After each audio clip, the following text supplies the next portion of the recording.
Assalamualaikum warahmatullahi wabarakatuh. Selamat pagi anak-anak hebatku. Bagaimana kabarnya hari ini? Sehat? Alhamdulillah. Nah, anak-anak hebatku, hari ini kita akan belajar tentang surah At-Tin. Itu pembelajaran pada bab 6 ya, pendidikan agama Islam. Nah, adapun tujuan yang ingin kita capai pada pembelajaran ini yaitu ada dua. Yang pertama, mampu membaca surah At-Tin dengan benar. Nah, yang kedua yaitu mampu memahami hukum bacaan nun sukun atau tanwin yang terkandung di dalam surah At-Tin. Nah, untuk lebih jelasnya, mari kita simak video penjelasan ibu ini ya. Oke.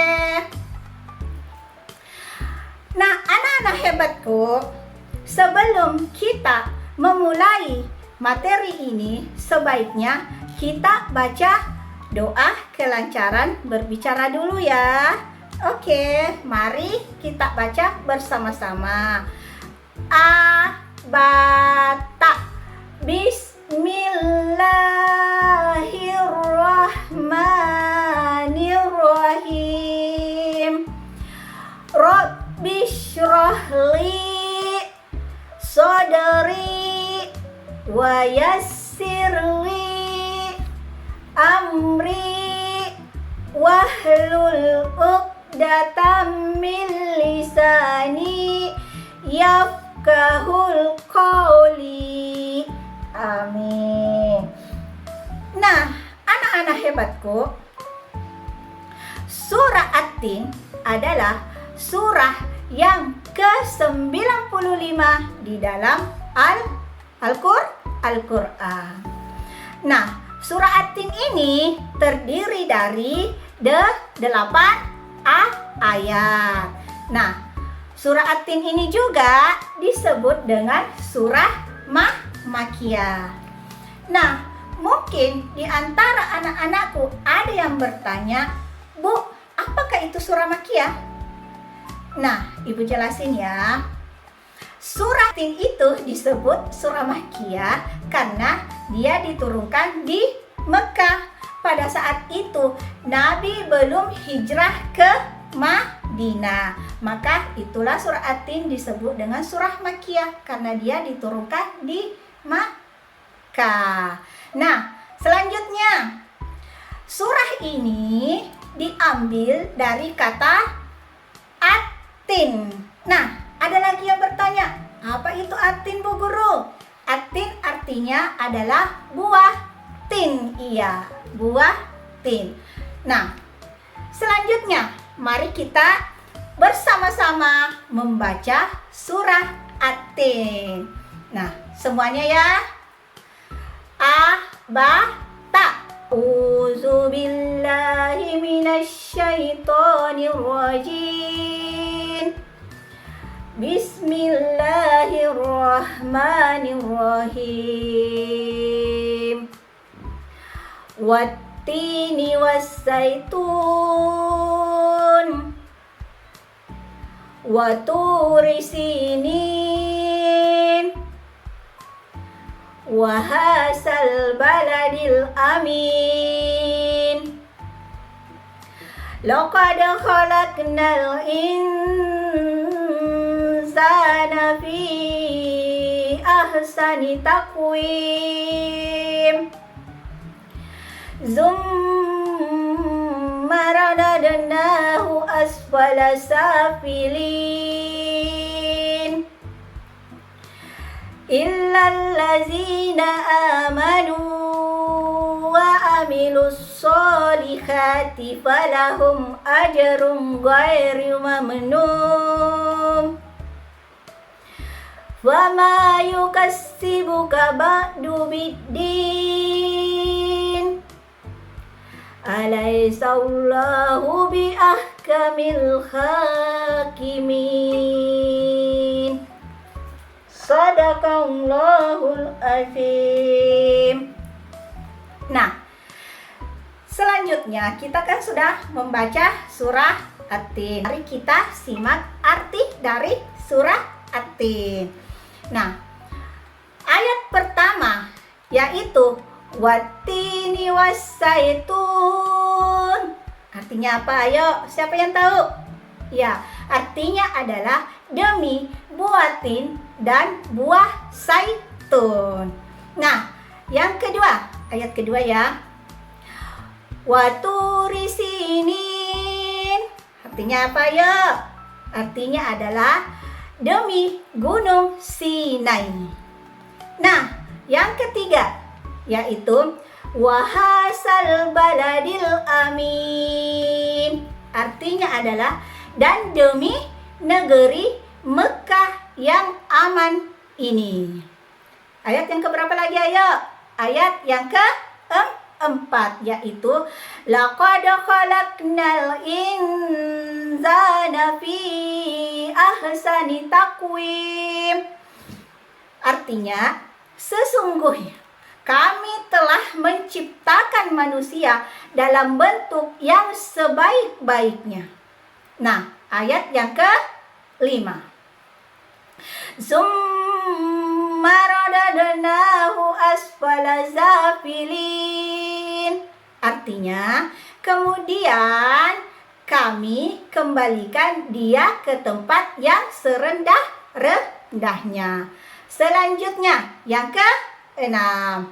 Illal ladzina amanu wa amilus solihati falahum ajrum ghairu mamnun.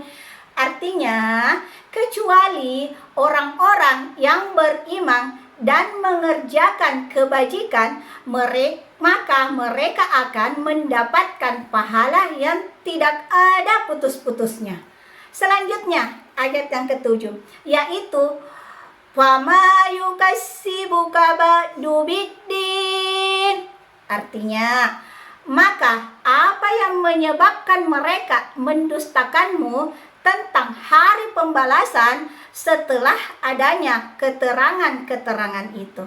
Nah, ayat yang terakhir yaitu alaihissallahu biahkamil hakimin. Artinya yaitu bukankah Allah adalah hakim yang paling adil. Nah, itulah tadi surah At-Tin beserta artinya. Selanjutnya kita akan masuk ke dalam hukum-hukum bacaannya. Nah, ada beberapa hukum bacaan yang terkandung di dalam surah At-Tin, yaitu yang pertama, pada kata wattini wassaitun. Di sini hukum bacaannya disebut dengan ikhfa. Nah, kenapa disebut dengan ikhfa? Nah, karena huruf nun sukun pada kata wattin bertemu dengan huruf waw. Jadi dibacanya itu harus samar-samar. Nah, itu disebut dengan ikhfa, samar-samar. Nah, selanjutnya kita perhatikan pada ayat ketiga, yaitu wahasal baladil amin. Artinya, hukum bacaan di sini adalah ishar. Kenapa? Karena tanwin pada kata baladil bertemu dengan huruf alif. Nah, jika tanwin atau nun sukun bertemu dengan huruf-huruf halki. Nah, pasti ada yang bertanya lagi, Ibu Guru, apakah itu huruf halki? Nah, Ibu jelaskan. Huruf halki itu ada 6, yaitu ada huruf hamzah, ada huruf ha, ada huruf o, ada huruf ha, ada huruf go, ada huruf ho. Nah, itu disebut dengan huruf-huruf halki. Nah, jika dia bertemu dengan salah satu huruf tersebut, maka dia harus dibaca jelas. Nah, selanjutnya pada ayat ke-5. Di situ pada ayat ke-5, pada summa radadnahu asfala safilin. Nah, hukum bacaannya di situ disebut dengan idgham ma'al gunna. Nah, kenapa disebut seperti itu? Karena nun sukun di situ pada kata rodadnahu bertemu dengan huruf ro. Nah, sedangkan huruf ro termasuk huruf idgham biguna yang artinya melebur tanpa harus berdengung, sehingga penyebutannya di situ atau pengucapannya di situ lebih halus.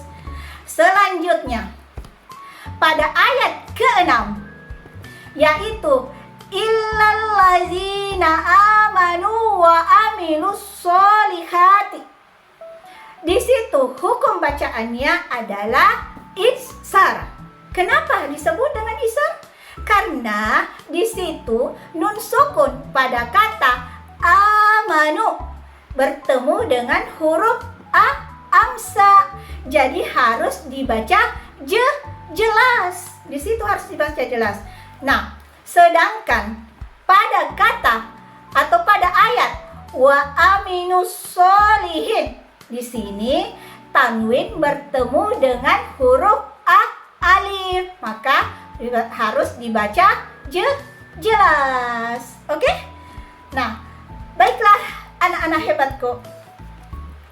Itulah tadi penjelasan tentang cara membaca dan hukum bacaan yang terkandung di dalam surah At-Tin. Semoga apa yang Ibu jelaskan pada hari ini dipahami oleh semua anak-anakku dan bisa bermanfaat buat kalian semua. Terima kasih. Ibu akhiri dengan ucapan wabillahi taufiq wasyahada. Assalamualaikum warahmatullahi wabarakatuh.